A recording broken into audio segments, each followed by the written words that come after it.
India మొత్తంలో quantum valley అనేది అమరావతిలో రావడం చాలా హ్యాపీగా ఉంది. అలాగే ఇండియా నుంచి చాలా గొప్ప గొప్ప మ్యాథమెటిషియన్స్ ఉన్నారు. అలాగే చాలా సక్సెస్ఫుల్ పీపుల్ ఉన్నారు. మన స్టేట్ లో కూడా అలా స్టూడెంట్స్ కి ఆ కెపాసిటీ ఉంది అని నమ్మి చంద్రబాబు నాయుడు గారు ఇలా మమ్మల్ని నమ్మి ఇలా ఆపర్చునిటీస్ తీసుకురావడం అనేది చాలా హ్యాపీగా ఉంది. చాలా జాబ్స్ కూడా ఇంక్రీజ్ అవుతాయి. ఇలా జరగడం చాలా హ్యాపీ. క్వాంటమ్ టెక్నాలజీలో ఇప్పటికీ చాలా సిమ్యులేషన్ టూల్స్ అనేవి డెవలప్ అవుతున్నాయి. అలాంటి టూల్స్ గురించి చాలా మందికి తెలీదు.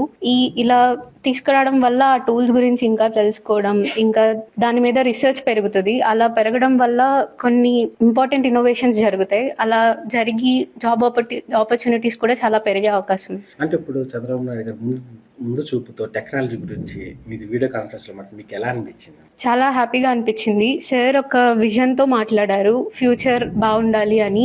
యూతే రేపటి ఫ్యూచర్ కాబట్టి వాళ్ళని దృష్టిలో పెట్టుకొని మాట్లాడారు. అలాగే ఏపీ స్టేట్ నుంచి ఎవరన్నా గొప్ప ఇన్నోవేషన్ చేయగలిగితే నోబెల్ ప్రైజ్ అలా తీసుకురాగలిగితే 100 crores క్యాష్ ప్రైజ్ అని చెప్పి కూడా అనౌన్స్ చేశారు. ఇంకా ఫర్దర్ ఇన్వెస్ట్మెంట్ కి అలాగే రీసెర్చ్ కి కూడా హెల్ప్ చేస్తానని చెప్పారు. చాలా హ్యాపీగా, చాలా బాగా మాట్లాడారు. చాలా ఇన్నోవేటివ్ గా ఆలోచించి మాట్లాడారు. ఇక్కడ నుంచే మంచి ప్యాకేజెస్ తో జాబ్స్, ఇంకా మంచి మంచి ఆపర్చునిటీస్ ఉంటున్నాయి. కాబట్టి రిజిస్టర్ అయ్యారమ్మా దానిలో? రిజిస్టర్ అయ్యాను. మీకు ఎలా అనిపించింది అసలు?